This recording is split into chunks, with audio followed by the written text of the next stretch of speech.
This is Lisa Simone Richards from Get Seen, Get Clients, and Get Paid, and I'm super excited to be chatting with Holly Gillen today. Hey, Holly, how's it going? Hey, it's going great. Thanks for having me on.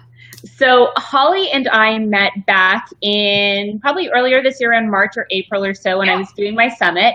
And actually, Holly is the inspiration behind me doing these Thursday videos because you invited me to come onto your YouTube show.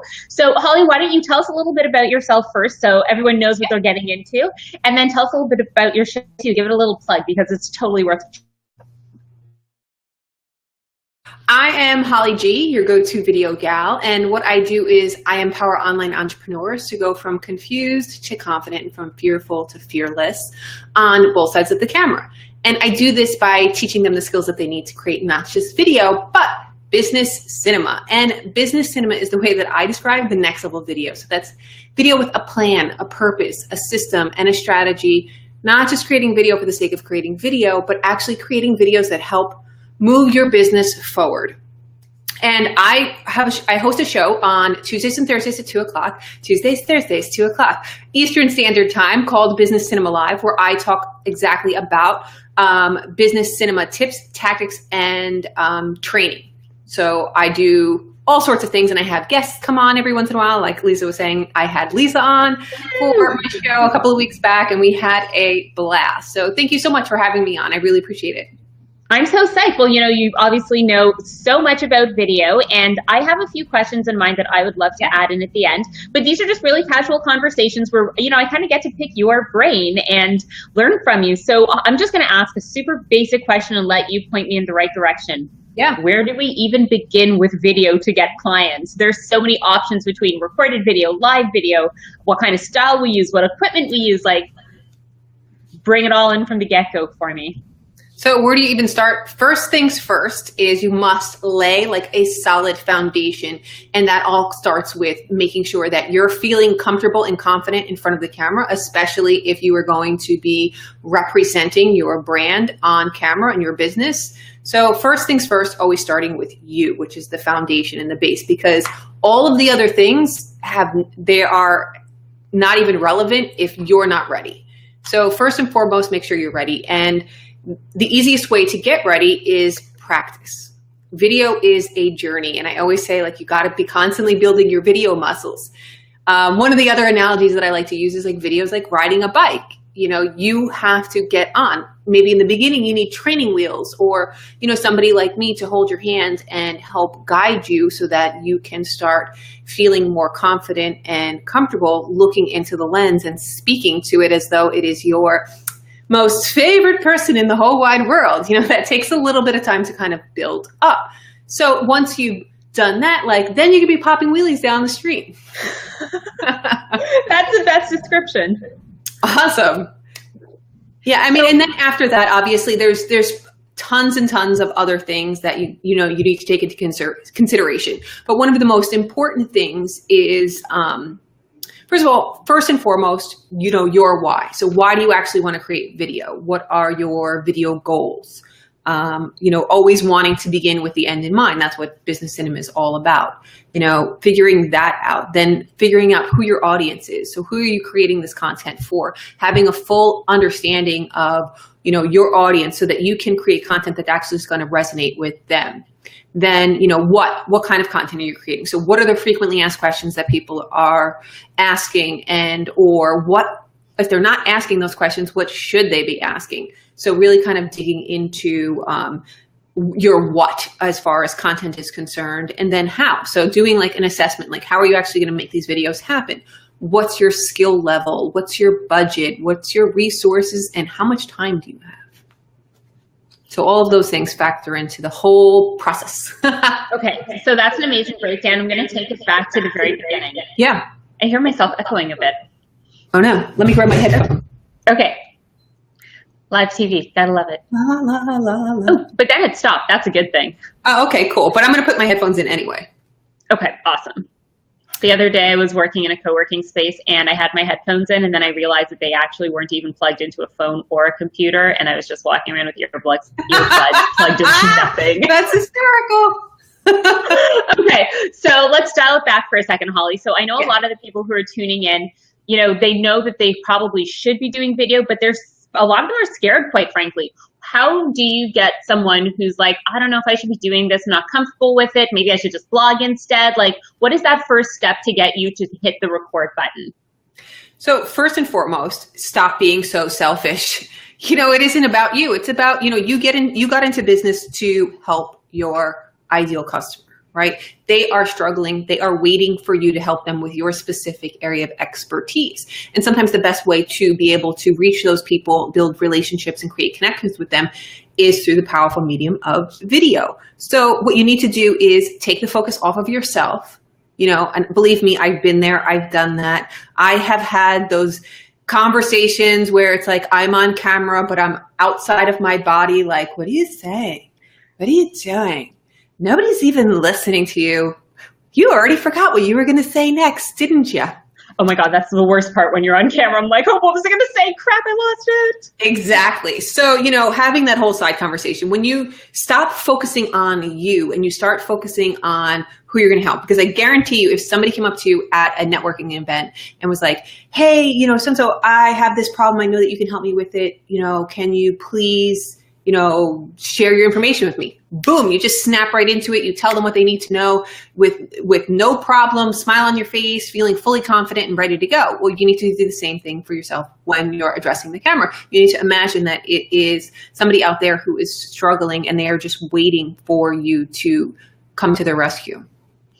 That's such a great thing that you point out there, because a lot of times whenever we're feeling nervous anywhere in our businesses, we have to remember that we have such unique gifts and talents inside of us that when we're not taking action on them, there's someone who's actually suffering because they don't get to hear our message, because, that's a big responsibility to have. So a big part of it in all parts of business, whether it's getting on camera, a sales conversation, I think a lot of it really is about getting over yourself. Absolutely. And, one of the things that really helped me in the beginning, because I had, been professionally behind the camera since 2008, working as a videographer, producer, an editor. But when I decided to transition into an online business, and instead of actually doing video productions, teaching people how to do them for themselves, I was like, okay, great. I'm just going to step in front of the camera. It's going to be fabulous, right? So easy. And I did it. And I was like, oh my God, this is awful. I was like having panic attacks. I was sweating. I was like, this is crazy. I'm still a real person with all of my own fears and insecurities that I had to learn how to overcome to be able to put myself in that position. And no added extra pressure that I needed it to look perfect, because I wanted people to take me seriously, because here I am, claiming to be the go-to video gal. Like, my videos better look good. So what I did was I literally locked myself in my room and kept making videos until I wasn't uncomfortable. And I had an epiphany. And the epiphany was that this feeling that I kept feeling, this anxiousness, this nervousness, this fear bubbling up inside me, I decided to, reimagine what that was. So instead of it being something that was negative and bad, I decided to reimagine it as something positive and good. And what I told myself was that this isn't fear. This is me growing from the inside out. This is me doing something that is pushing me past where I'm comfortable and allowing me to grow more as a person, mentally, emotionally, and, be a better person. So now I associate that feeling of fear with like growth instead. And I think that's one of the coolest things about being an entrepreneur is it's not always about the business results, but how am I going to grow and evolve as a person? Yes, absolutely. And so something else that you started off with there that I'd like to circle back to is knowing your why behind why you're making videos. And can I take a wild guess that a lot of people's why is because they've heard that they had to, that Facebook's favoring it. Apparently it's the thing to do now because we were tweeting before and Instagramming after. Now it's all video. Is that a good enough why, or should we maybe think back a little bit about why we're doing this? Well, if you're just kind of jumping onto the bandwagon, it's not something that, you really have kind of thought about and thought out and have bigger goals kind of attached to it, then you're going to end up, just kind of fizzling out because you're not going to be able to keep up. Video takes a lot of time. It takes a lot of effort. There is a lot of work that goes in behind the scenes, whether it's, Sorry, that's my dog just came in. I saw him coming in. It was like the little girl on the BBC interview who was just like coming in the background just now. Oh my God, that was so funny. I loved that so much. So, but, I lost my train of thought, but I'm going to try to recapture what I was saying. Buster, we're on the why. So, if you don't really have a strong why and you're just kind of jumping on the bandwagon, you're going to fizzle out, because there is a lot of work that goes into it, and, a lot of time, effort, and energy that you need to commit, because the key to, really kind of making progress with video by using video in your business is consistency. You need to be consistent. Whether, you're using, vlogging on YouTube, you need to stay consistent, or, you're creating Instagram stories and using that aspect of video, which is a little different, or, you start a Facebook Live show. You can't just do one Facebook Live show and say, oh, geez, no one showed up. Like, why didn't this go viral? Like, that's not how it works. People would imagine like maybe that's how it works, but that's not how it works. Just like, you hear these stories about people who have 6- and 7-figure launches. Well, the thing that you don't hear is all of the backstory that led them to that point. And the same thing with with video. There's a lot of backstory that leads people to success, and it starts with consistency. And I love that you say consistency, because that is my word of 2017. Awesome. Love it. So expanding on that a little bit. So let's say we start doing a video. How long should we be giving it to start seeing it convert? Well, you have to. And sorry, I should clarify. I don't mean convert in times of sales, in terms of like having an audience that's actually paying attention to you and listening to what you have to say. I guess it's relative. So like if you're literally starting from scratch, like nothing, obviously you want to just see things moving in an upward direction, start seeing views. But the thing is, you have to put the work in to promote that as well, and start to kind of build your audience and, your, circle around you that is going to be, interested in the things that you have to say. Awesome. Okay. So we've talked a lot about video. Let's shift a little more to the platform now, because that is what another thing you're really well known for. So a lot of people are putting up videos on YouTube, and how can we create videos that'll help us get clients on YouTube? So there's a couple of different things. There's some shoulds and some shouldn't. So first, you shouldn't sell directly on YouTube. The platform is basically for expanding your reach. So YouTube is the second largest search engine after all. And I'll quote my friend Meredith Marsh, who says, you are not creating videos on YouTube, you are creating search results. So you really need to take that into consideration when you're creating content, and use the platform for its intention, and that is to be found in search, to start to expand your audience. But they are there not because they're looking for your latest product that you have for sale, but they are looking for solutions to their problem, and they want videos that are inspiring, educational, entertaining, engaging, that are going to help solve their problem or entertain them for a couple of minutes. Okay, awesome. I'm putting a little note up there so people know: inspire, educate, and entertain. Those are things that you should be doing. So yes. What are some different types of video content styles you can be creating? So how-to videos, it just goes back into, what you're comfortable doing. I use a specific formula for all of my video content that I create on YouTube, and it's thriller, filler, spiller.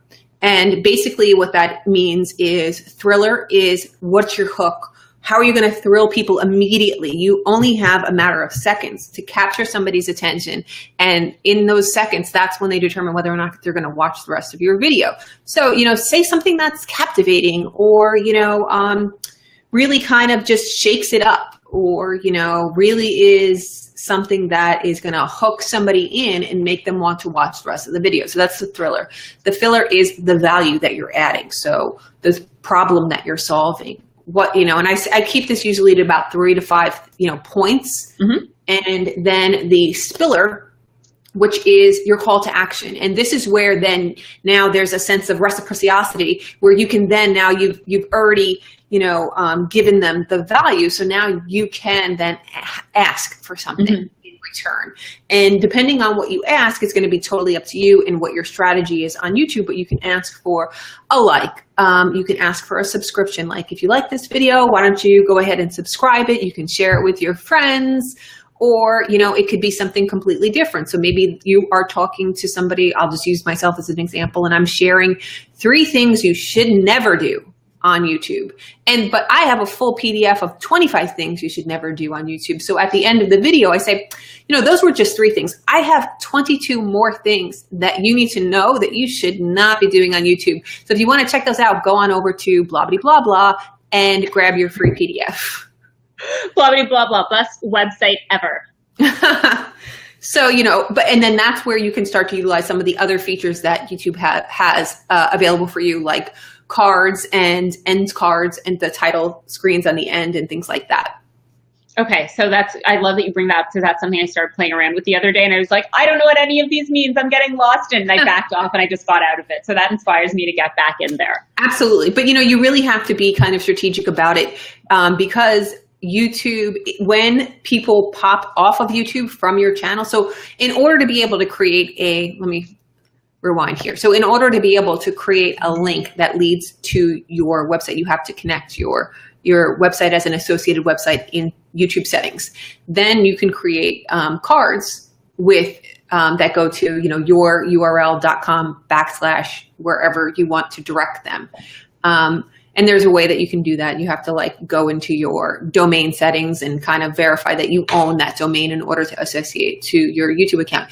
But when people pop off of YouTube from your channel, it creates kind of like a detrimental effect to, you know, your watch time and things like that. So really being strategic with how you use that. And you can also include links to certain things at the in the description. Okay. Yeah, that's definitely something worth mastering. So I'm going to take it off of YouTube for a second, because I know that was kind of the basis of where we were going to go. But I had a call with a client yesterday, and she expressed something to me, and I was just like, you know, why don't I take advantage of the fact that I get to chat with you right now and see how you would respond to the question that she had. So she's working through doing some more Facebook Lives now and starting to build her audience and build her comfort of being on camera, but she feels that she isn't as engaging as a lot of other people are. I know that there's a certain brand of personality that comes in that's like, hey, this is Lisa Simone Richards, blah, blah, blah. But if that doesn't feel authentic to you, how can you come across on camera in a way that's going to be engaging but still feels like yourself? Absolutely. I don't know. And not everybody has to be like like you still want to remain authentic to who you really are, because if you're trying to be like some, you know, version of, you know, who you think you should be on camera, that's going to, you know, wear away after a little while, and more of who you really are is going to start to kind of bubble up to the surface. So don't put on a front, be who you really are. Ask questions, poll people, interact with comments as people come in, welcome them, which I call giving them the VIP treatment. That's engaging. You know, just being like, okay, I just said these 3 things. Which of these 3 things resonated with you guys the most? Let me know. Either, put it in the comments, or share some likes, whatever have you. That's engaging. You know, it's about creating a conversation, but on your terms. You don't have to be, you know, a full on, like, I'm putting on a sideshow over here and, you know, completely over the top. But it's more about being real, being authentic, and engaging in a real way by like literally like reading comments and having conversations with people. That's awesome. Okay, I'm so glad that you shared that with me, because I'm sure she's going to get a lot from that, and I hope it resonates with some people who are watching this as well. So Holly, before we wrap it up, I want to ask, are there any more shoulds and shouldn'ts that we should be aware of that you want to close out with today? Sure. You should always be prepared.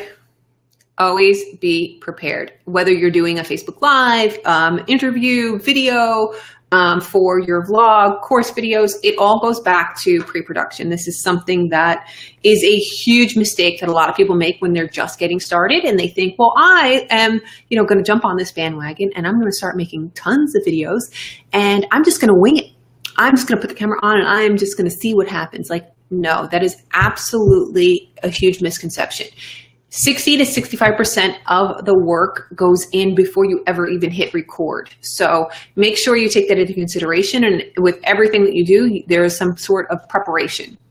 I actually created, I'm working on a planner that's coming out in October. That's all about, creating, a plan for your business cinema. And I love that it's out there to the universe now, because I loved when you gave me a little sneak peek about that a while ago, and I can't wait to get my own copy. And that's something that you've really inspired me to do, is to be more on top of, okay, what are the outcomes of this? And I had the opportunity to check out your one of your courses and go through one of the case studies in it. And it made such a big difference to how I organize my own YouTube channel, the way that I do the pre-production for things, and just really have a plan before ever turning on a camera. And I think actually something that really helped me from what you were sharing is, once I've come up with that plan, I don't feel the need to have that script anymore. I just had some bullets in front of me, and I was able to just talk and be normal. And I remember a few weeks before, I was struggling because I was trying to read off of a Word document in front of me, but trying to look like I was looking at the camera. And yeah, you had some really valuable tips there. Okay, so that was awesome. Any more shoulds and shouldn'ts? I didn't mean to interrupt, but I got really excited. Oh, no worries. I just want to reiterate again, like, you shouldn't necessarily do direct selling on YouTube. It's not really the place for selling. It's the place for creating community, building relationships, establishing yourself as the go-to expert in your industry, solving problems for people, that sort of stuff. Shouldn'ts. I mean, I could go on for days. Okay. Well, if we want to get more from you, Holly, of course we do. Where should we go where you can go on for days and get more information about you? Sure. You can come on over to hollyjustudios.com and check out stuff. Alrighty. I'm going to put it up on screen so everyone knows exactly where to go to find you. What kind of freebies could we peek around for on there? Awesome. So I have the YouTube channel makeover case study, which I believe you just mentioned, but you also have access to the YouTube channel makeover course, which is the paid version. I actually just released some new stuff, the Go Live Like a Pro quiz and cheat sheet. So it's a quiz that helps you determine which live platform you should use based on the features that are important to you for your production. Oh. So that's whether or not, you need to do side-by-side interview style, or you want to be able to share graphics on screen, or you want to be able to share comments, stuff like that. And I've reviewed Be Live, Ecamm Live, OBS, Blue Jeans, and another one that I can't remember right now. Oh, Zoom. Duh. And I've, created a cheat sheet with all of the features that are available on each of those platforms. So you can use the quiz, figure out which one you want, and then download the cheat sheet to help you stay on track. I'm so excited personally to take a look at those. I've never played around with Zoom yet. I use Be Live because I learned about it through you and through my business community. And I've actually been very curious about, when do you go full screen versus the side to side? Yeah. I know I did a poll within some other entrepreneurs I collaborate with, and I was the only one who wanted to use one for a certain project. So I'm curious if I might have been in the wrong, or what your perception is on that. But I'm going to wait until I download it to find out. So yeah, so you can check that out if you go over to bit.ly/live quiz. bit.ly/live quiz. Okay, I'll put that in the comments. Holly, thank you so much for popping on and giving us all these tips today. I'm so glad you chatted with me for a little while this afternoon. Of course. Thank you so much for having me on. This was so much fun. I always love talking to you. I know. Okay, we're going to do it again in the future. Definitely. Guys, have a wonderful afternoon, and thanks for tuning in. Leave a comment below and let us know exactly what tips from this video you're going to be implementing into your business, and we can stay on top of those comments. And if you have any questions, let us know and we'll participate. Have a good afternoon, guys. See you later. Bye, Holly. Bye.